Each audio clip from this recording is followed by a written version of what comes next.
The title of today's message is An Encouraging Word. And encouragement is very important. And actually, I wish my friends Wayne and Joanne Woodring could have come to that. We had supper club with them last night down in near Tyler. But the history behind that is we had a birthday party for Sharon Bergen at their home. It's been about 15 years ago, 18 years ago. And Wayne, our friend Wayne, has played the guitar most all his life.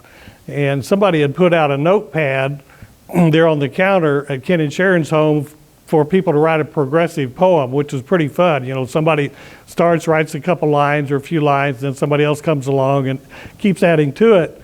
And so my wife and I thought that was kind of fun, but we couldn't get Wayne to write anything on it. And then eventually he went over there. I guess he was shamed into it or something. So he said he'd never written a poem. So he said he went over there and wrote a few lines. And as Wayne put it, he says, and some of it rhymed actually, part of it.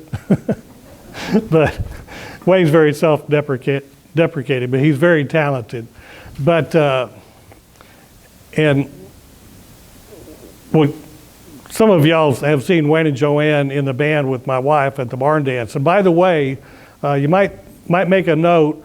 I'm planning on having the barn dance again this year, Saturday night, December 30th in Gladewater. So you might make a mental note of that. Now, I plan to be sending out some announcements, maybe before too long. I normally wait until like right after the feast, but since we haven't had it, it'll be 5 years now. Then, I may send out an announcement to our email list pretty soon.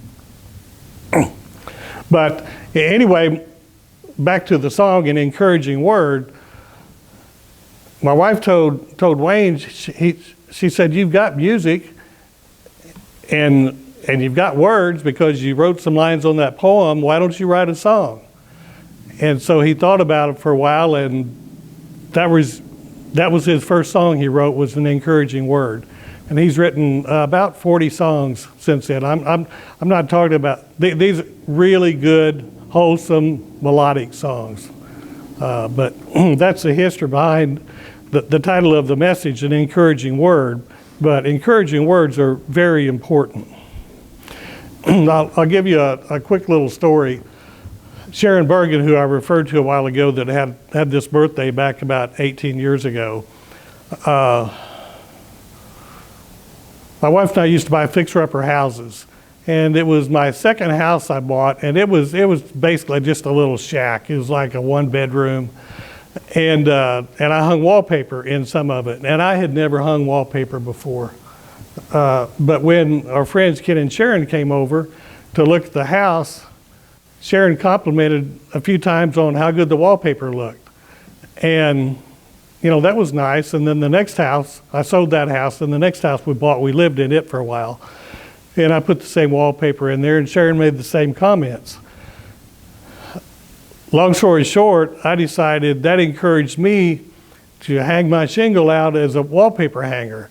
And so I bid on hanging wallpaper in, I think it was about 12 little cheap one-bedroom duplexes. And I made some pretty decent money at that. And then they were building 3 new apartment complexes in Longview and some in Tyler. And I bid on doing that. I think each one was about 200 units. And I made the best money doing that I'd ever made. And then we were able to custom order a new car, and it basically changed the trajectory of our family. And probably it still does. Life is kind of like soup. It's not just one ingredient, in your life, but there's different factors, kind of like the ingredients in a soup. There's different things that contribute to where you end up in life. But anyway, Sharon Bergen's encouraging words were very helpful, encouraging to me, and very helpful to our family, later on as we had kids, and the trajectory of our family. So my purpose today is to encourage you to encourage others. Jesus Christ took the time to help people. He wasn't just focused on a mission on whatever, getting up and going to work, or like most of us do, but he was focused on us, and he was focused on helping people. And when we become aware of the needs of someone, we need to stop and help them. We need to always be sure and do the right thing. If we see somebody, life tends to beat us down. And I had a waitress a couple of days ago. I stopped and had lunch, and I don't know. I just felt like she was dealing with something. I don't know what it was, and I didn't ask her, but I just felt moved to at least give her, a better than normal tip. But whenever we see someone we get the feeling that they're going through something, we need to try to encourage them. It doesn't matter if we don't know them or not. A lot of times I'll run across somebody that I just feel like sometimes God gives me a prompting that, I'll see somebody where, no matter where it is, airport or convenience store or wherever, and it's good to watch for people like that, and even ask God to bring people by our paths on a daily basis that needs encouragement, and ask God to show us how to best encourage them. And I'll tell you a story about this young pastor, and I don't know if I've told this here before or not, but it really fits with this subject. This young pastor, a few years ago, he went to a store and he was in line. It was a pretty long checkout line, and the cashier was having trouble, and people in line were complaining and getting frustrated, and some people getting pretty rude with her. And when he got up to the cashier, he just made the comment, like I was saying a while ago, he noticed, something was off, and he just made the comment and told her, he said, I can tell you're having a bad day. Is there something I can pray for you about? And you got this long line of people back here that's already upset, and here's this young pastor, wanting to pray for this cashier. And she said, yes, actually, my son is having surgery right now, and I'm worried sick about him. So he stopped and took the time, everybody else waiting back there, and prayed for her. And sorry, I get kind of choked up when I tell this story. But and it changed the whole mood of everybody in line. And one of the ladies in line back there, she said, well, I'm a nurse at that hospital, and I can call one of my coworkers and see how he's doing. And she did. And other people in line started following his example, the young pastor's example, did what they could to help instead of complaining about it and being bitter about it. It changed their whole outlook. And we need to be that person. We need to, by our kindness and love and concern for other people and encouragement, we need to be like that. Let's turn to Proverbs chapter 18. Well, you can turn there if you want to. I'm going to read this out of the Amplified edition. Proverbs 18, verse 21. It says, death and life are in the power of the tongue, and they who indulge in it shall eat the fruit of it for death or for life. So our words have a lot of impact. They can help bring about death, or they can help bring about life. In life, we all have good in us. I mean, pick out any human being in the world. I mean, no doubt, every single human being has good, and every single human being has things that are negative. But we need to look for the positive in people. And we need to talk to people in a kind and positive way. And when we do, the response we get back will probably be kind and positive. Or if we look for the bad in people and criticize people, that's what we're going to get back. It's kind of like looking in a mirror. So we need to always look for the good in people and then encourage that good. Back when my wife and I were buying fixer-upper houses, this was a house that we bought before our daughter was born and renovated it. We made a nursery for our daughter. But it had two one-car garages. The one out farthest away from the house, it had this old drawer obviously out of the kitchen cabinets. And that drawer had all kinds of stuff in it, mostly nuts and bolts and washers and different kinds of hardware like that. But I thought about that drawer all these years, and to me, it's just a good, simple metaphor for life. If I needed a 1/4-inch bolt and a washer and a nut, if I went and looked in that drawer, if I looked enough, I could probably find it.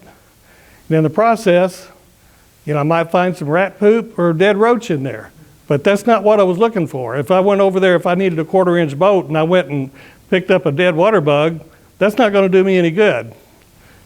But if I stick with the mission of looking for the bolt, I can almost always find what I was looking for in there. And it's the same way with people. We can pretty much find what we're looking for.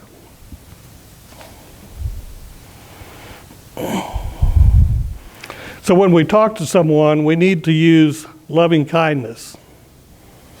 And I'll refer to Micah chapter 6, verse 8, where it says, do justly, love mercy, and walk humbly before your God. If you look up the second one, love mercy, it also can mean loving kindness. And that's the way we all should be, is lovingly kind toward one another. Being religious does not make us kind. It just makes us religious. And I think in a lot of ways, though, I don't even like the word religious because that kind of fights with Christianity in a lot of ways. But what does make us kind is being like our Savior, Jesus Christ, who gave his life for us.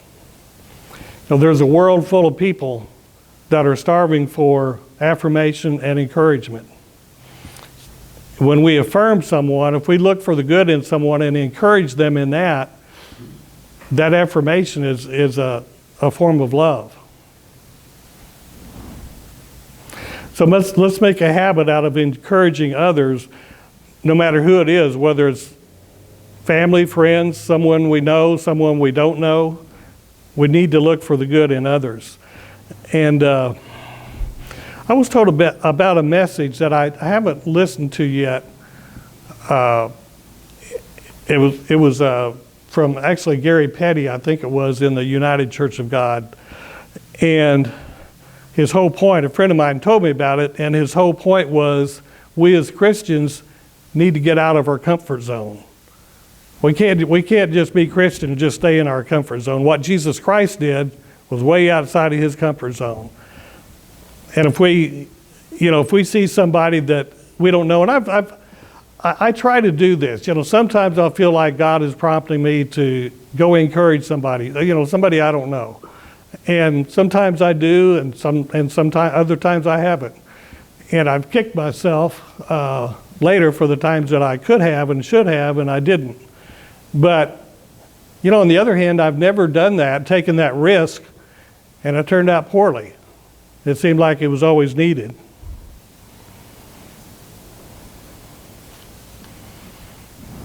Let's turn to Galatians chapter 5, and we'll read verses 22 and 23.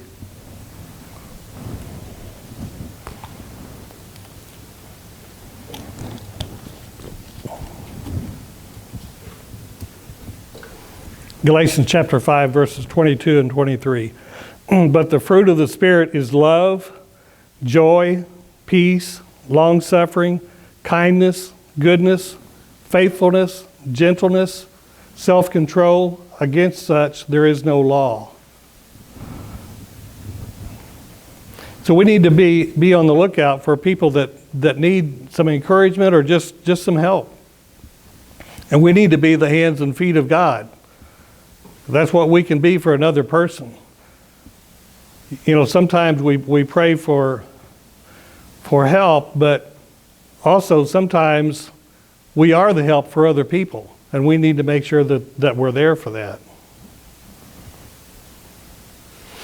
So let's be willing to get outside of our comfort zone. Let's put on Christ. What Christ did was he gave up everything. He gave up being God, came to earth as a baby, lived a perfect life, sacrificed that perfect life so that we could have a Savior.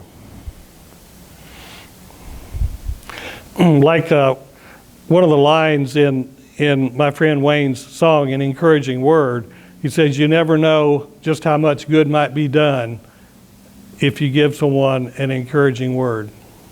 And that's true.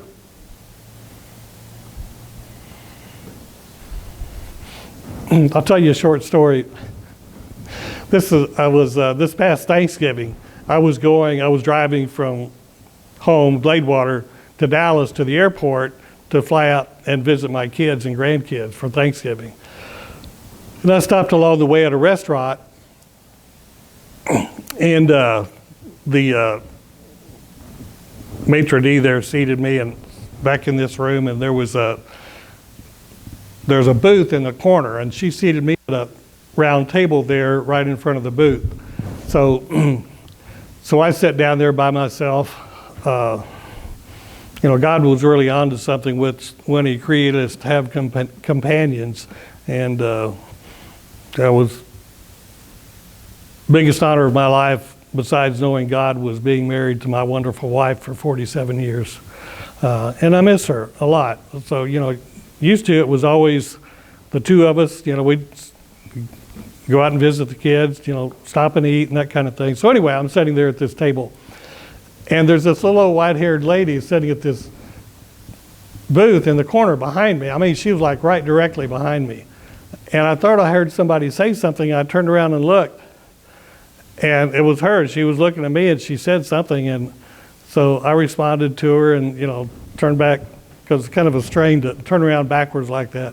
And then a little bit later, she said something else, so I turned back around, and I figured she was lonely and, probably wanted somebody to talk to. So, I answered something else she asked.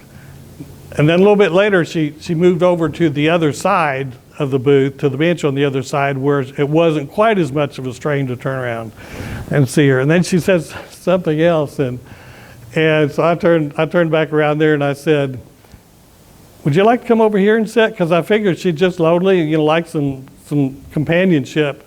And she goes, "No, I don't think my husband would like that." And I was just shocked. That's not what I was looking for. I didn't see her husband, and I figured she was a little lonely widow lady, but apparently not. But I thought that was pretty funny. But I don't know. Maybe that gave her some affirmation or something. If I hadn't done that, I still would regret that I had not. If I hadn't, because I think it was the right thing to do.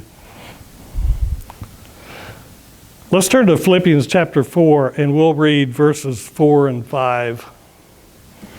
And what we just covered basically applies to just encouraging everyone, that you're around, having a spirit of being encouraging.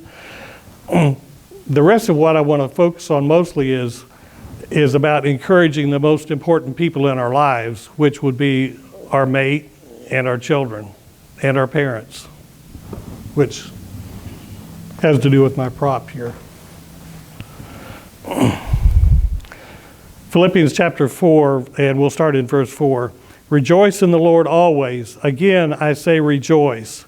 Let your gentleness be known to all men. The Lord is at hand." So our gentleness needs to be known to all men. And my impression of what this means where it says the Lord is at hand is kind of like he's watching. So, we need to be careful not to be rude and disrespectful to people, but to be gentle with people.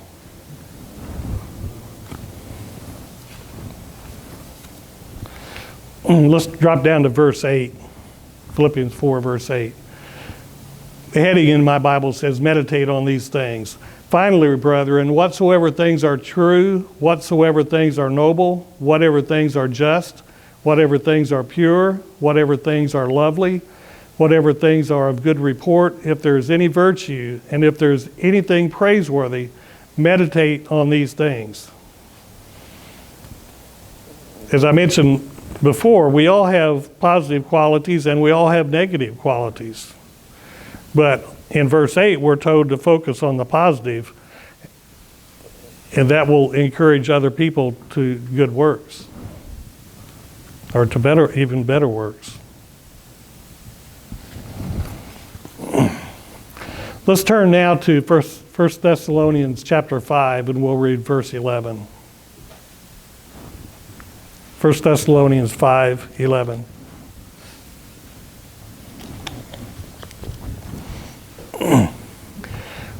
Therefore, comfort or encourage each other and edify one another or build one another up, just as you also are doing. And that's why I was looking for this inscription here, and I think I've pointed that out before. The word edify means to build up. And on this inscription, it has listed the architect that designed this building. And, you know, he designed a pretty nice looking building. This, you know, these vaulted ceilings and these laminated beams and the wood ceiling didn't just happen. Somebody planned that out, and it was probably that guy. But that's what we're supposed to do for each other, is to build one another up, just like you would an architectural edifice.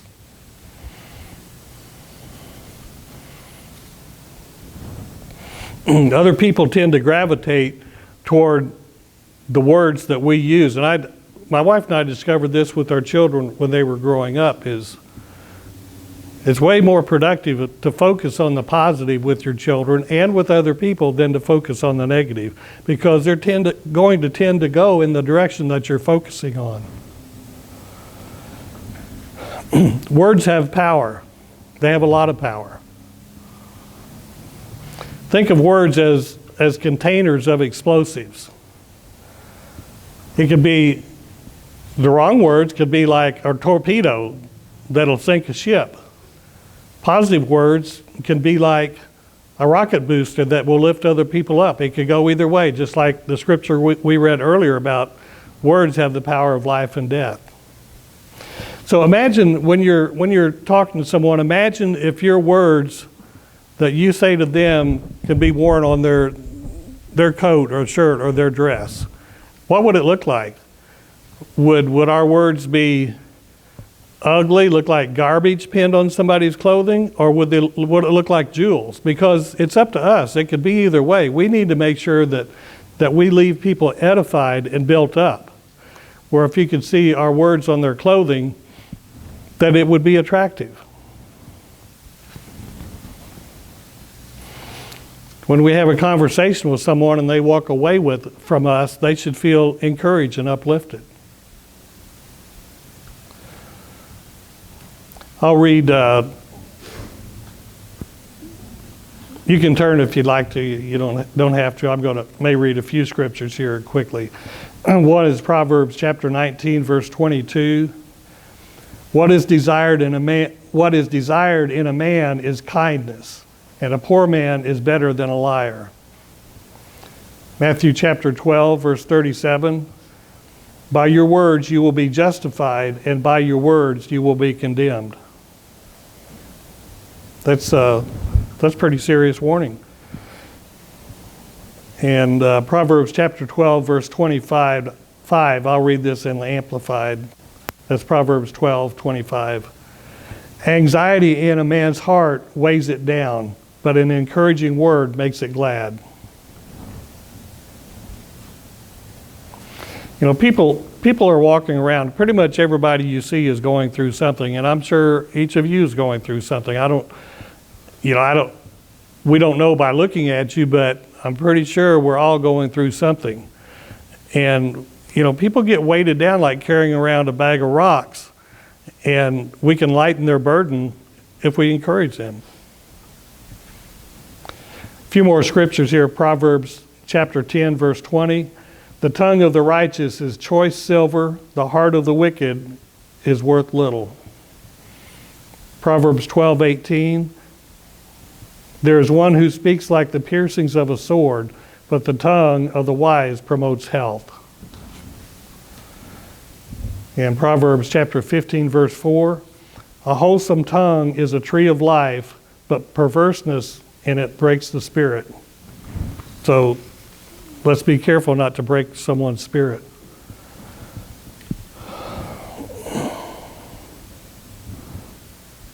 The next thing I want to talk specifically about encouragement is in marriage. And you know, we get married and then we get accustomed, you know, to our mates, and then, you know, again we both have positive traits and negative traits, and it's just so easy to take your mate for granted, and we should never do that. We should always treasure our mates, because we don't have them forever. God was really onto something when he created us male and female and to have companions. I'll read Proverbs chapter 19, verse 14. House and riches are the inheritance from fathers, but a wise, understanding, and prudent wife is from the Lord. Then Proverbs chapter 18, verse 22. He who finds a wife finds a good thing and obtains favor from the Lord.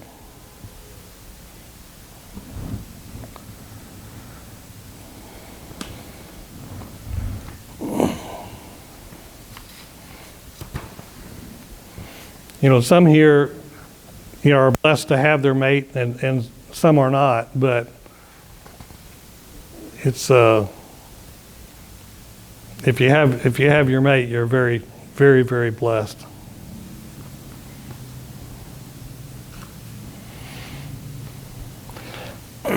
As my wife declined, my wife died 2 years ago, this past January 16th.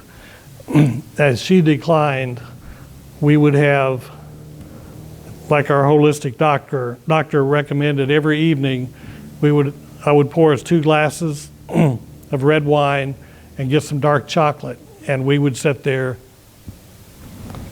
and enjoy that together. And every evening my toast was to the good old days. This day, today. Today is the good old days. We don't have to wait 20 years from now to realize and look back that, it was today, I missed it.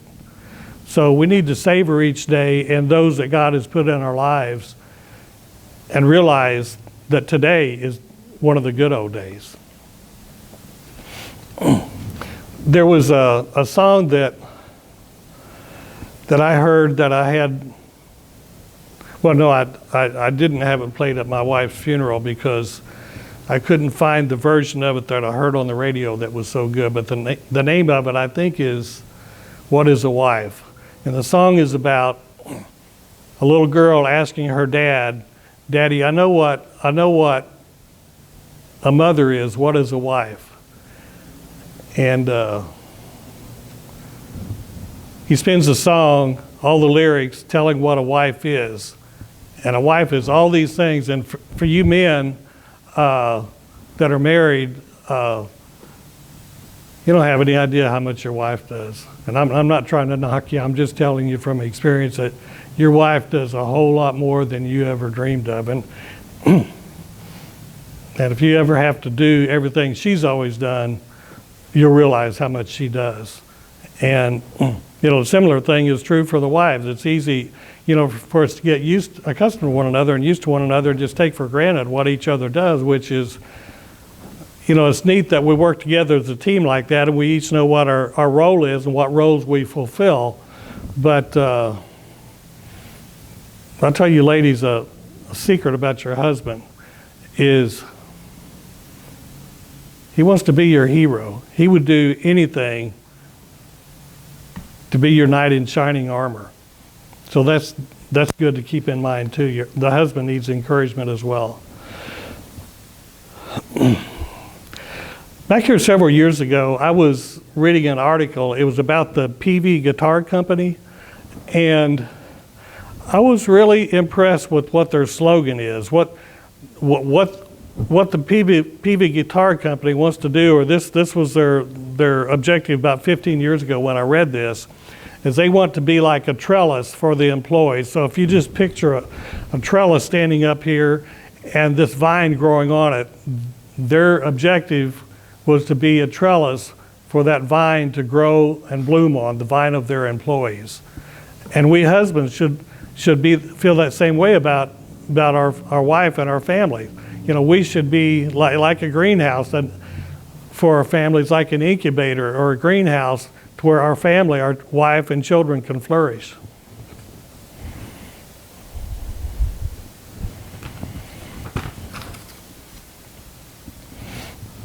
Let's turn to Proverbs chapter 31. We'll read verse 26. Proverbs chapter 31, verse 26. And part of what I'm going to read here is, like if this message were a nice dinner, I hope it's a nice dinner. it's a filet mignon. This is the filet mignon part of the dinner. Okay, verse 31, or Proverbs chapter 31, verse 26. Talking about the virtuous woman. She opens her mouth with wisdom, and on her tongue is the law of kindness. We get to that word again, kindness, that we read about earlier, that we should always be kind. We husbands should make sure that we praise our wife, both privately and publicly, because she's earned that. You know, if husbands don't give their wives the praise she has earned, it's worse than like if she goes out and earns some money and you just take the money, because she deserves what she earns.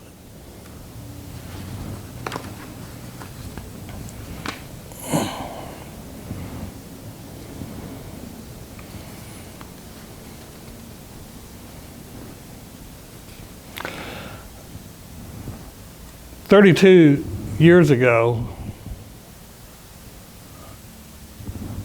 we found out that my wife was diagnosed with malignant melanoma. And she had gone to the doctor by herself just for a checkup. and she came home crying. And that's when I learned from then on, if my wife goes to the doctor, I go with her. But she found that she had malignant melanoma, and I forget whatever it is in millimeters or whatever, but they explained to her that if it gets like so deep, which is almost not deep at all, you're dead. I mean, there's nothing that can save you. And that was a real wake-up call for me. And so my wife, she wanted a distraction, so she was going to paint one of the bathrooms in our house. And so she went to the paint store and got some paint, and most all of you have probably sometime in your life picked out some paint colors. And buying fix-upper houses, the first one I painted, which was the second house I bought, I wanted to paint it yellow, just like a nice soft yellow color. So I go to the paint store and I pick out a paint chip that looked, best I could tell, that looks like what I wanted. And so I had, you live and learn, but I had however many, a bunch of gallons of it mixed up. And I painted that house. It was not what I wanted. It was way too bright.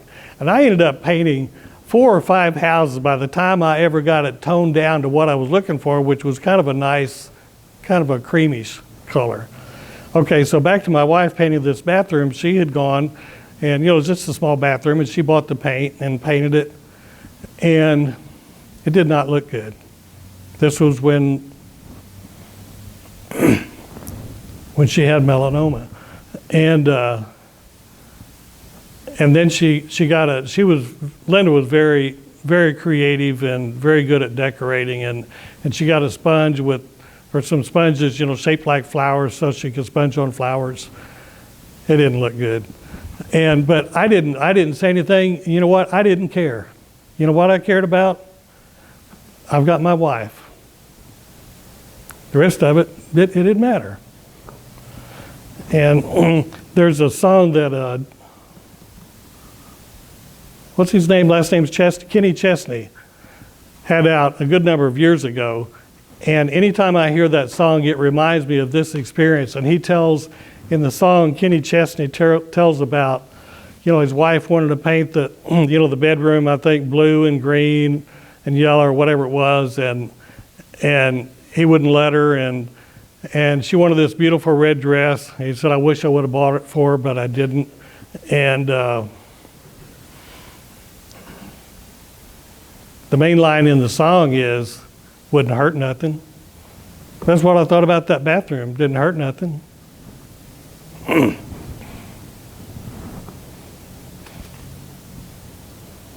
It helped my wife because it gave her a diversion. And I think it eventually got repainted. It wasn't horrible, but it wasn't what she was looking for. And then in Kenny Chesney's song, at the end of it, he says, if I'd known that was going to be our last dance, I would have had the band play on and on and on. And then I think after that, he says, I'd have done a lot of things different. So while we have the opportunity, we need to make sure we do the things that we want to do, that we will be glad later that we did and not wish we had done something different. So if you're still in Proverbs chapter 31, I'm going to read verse 10 through 31, maybe. I may skip down through there. Who can find a virtuous wife? For her worth is far above rubies. The heart of her husband safely trusts her, so he will have no lack of gain. She does him good and not evil all the days of her life. She seeks wool and flax and willingly works with her hands. She is like the merchant ships. She brings her food from afar. She also rises while it is yet night and provides food for her household, and a portion of her maidservants, and a portion for her maidservants. She considers a field and buys it. From her profits she plants a vineyard. She girds herself with strength and strengthens her arms. She perceives that her merchandise is good, and her lamp does not go out by night. She stretches out her hands to the distaff, and her hand holds the spindle. She extends her hand to the poor. Yes, she reaches out her hands to the needy. Verse 21, she is not afraid of snow for her household, for all her household is clothed with scarlet. She makes tapestry for herself. Her clothing is fine linen and purple. This is important. It says her husband is known in the gates. So her husband, this tells about a wonderful, virtuous wife. But we also have to realize she also had a virtuous husband. He was not the village idiot. He was well respected and known in the community. It says when he sits among, her husband is known in the gates when he sits among the elders of the land.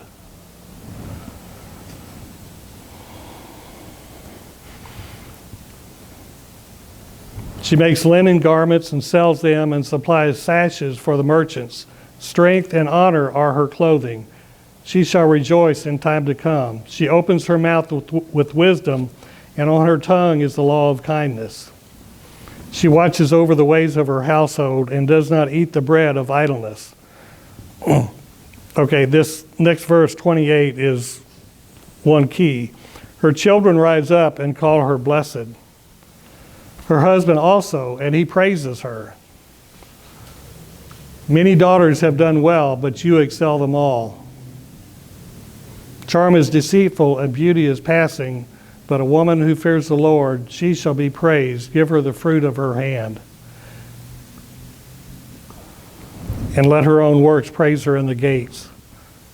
The two main things I want to focus on here, the two verses, is that her daughters, her children, call her blessed, and so does her husband. He gives her husband gives her due, encourages her and praises her for the wonderful wife that she is. This, back here a few weeks ago, we have a lot of photo albums from different feast sites and things like that. And my daughter has made 2 or 3 albums like this. And this one she made is one of at least 2 that she made for my wife.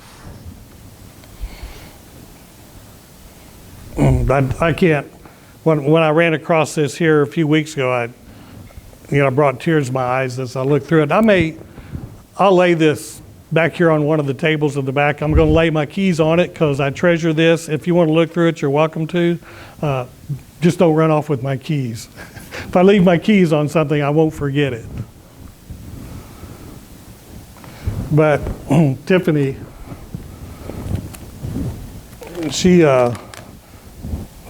Tiffany just adored her mother, and she makes that abundantly clear in this album that she made for Linda. And she was doing like the Ten Commandments say of honoring your father and your mother.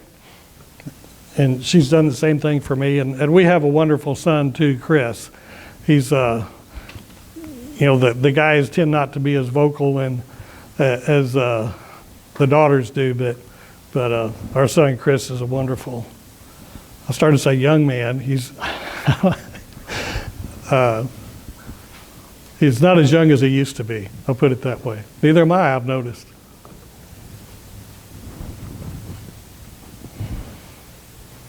I'm going to read 1 Corinthians chapter 13, verses 4 through 7.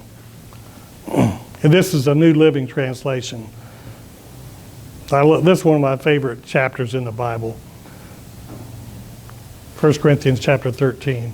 Love is patient and kind. Love is not jealous or boastful or proud or rude. It does not demand its own way. It is not irritable, and it keeps no record of being wronged. It does not rejoice in injustice, but rejoices whenever the truth wins out. Love never gives up, never loses faith, is always hopeful, and endures through every situation.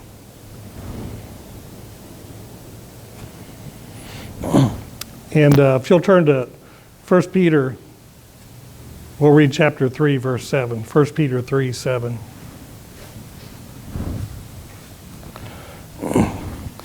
Husbands likewise dwell with them, talked about the wives, with understanding, giving honor to the wife as the weaker vessel, and being heirs together of the grace of life, that your prayers may not be hindered. And then verse 22, wives, submit to your own husbands as to the Lord. And I know in our society, some probably look on that verse with disdain, and I can understand why, because a lot of husbands are not kind and loving to their wife, and they mistreat their wife, and they're critical of their wives. So who would want to submit to that guy that abuses her? But we husbands, I'll read on down through here. Verse 23, for the husband is the head of the wife, as also Christ is the head of the church, and he is the Savior of the body. Therefore, just as the church is subject to Christ, so let the wives be to their own husbands in everything. Verse 25, husbands, love your wives, just as Christ also loved the church and gave himself for her. So how did Christ love the church? He gave his life for her. He gave his life alive in service, and then he gave his very life and was crucified for us. That's how we husbands are supposed to love our wives. And if we do that, that's a pretty good deal for the wife, to submit to that guy that has nothing but her good in mind.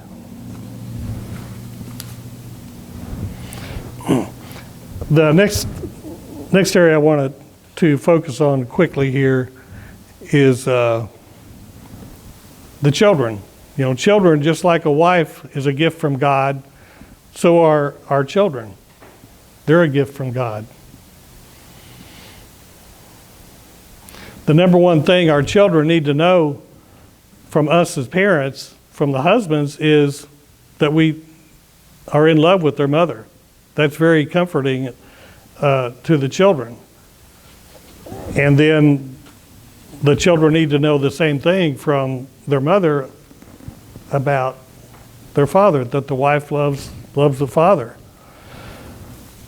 I know a lot of parents are critical of their kids and are watching for their children to mess up, and then that's when they address the situation. But what we should do, this is what my wife and I tried to do with our daughter and son, is try to catch them doing good things and then encourage them on that, because then they'll knock themselves out to do even better.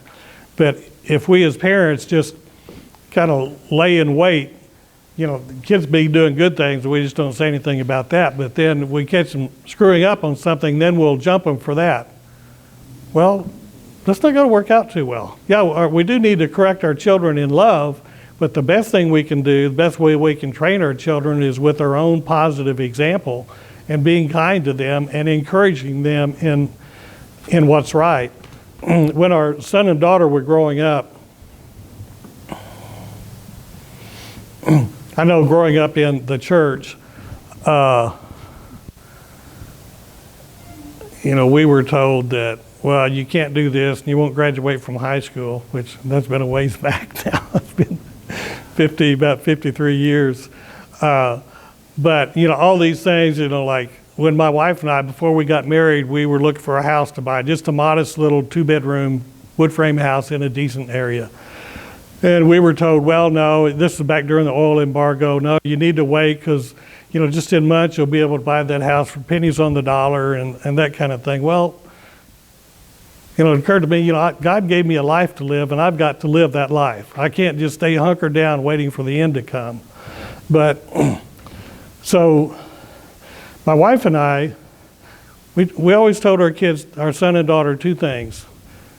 You can have anything in life you want, and you can be anything in life you want, as long as, number 1, it pleases God, and number 2, you work for it and earn it.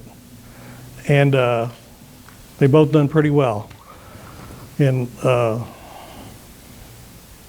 they both have hearts of gold. They have wonderful families.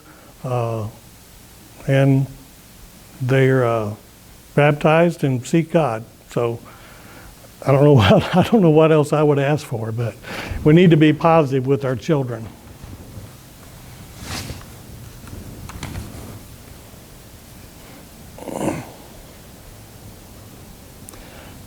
I read about a church here a while back that had a sign where you go in, it says, enter to worship God, leave to serve God. So, we come to church to hear about God's way, and then when we leave church, we need to remember all throughout the week in our lives to put that into practice. So let's all be encouraging to other people, and especially to our mates and children and parents.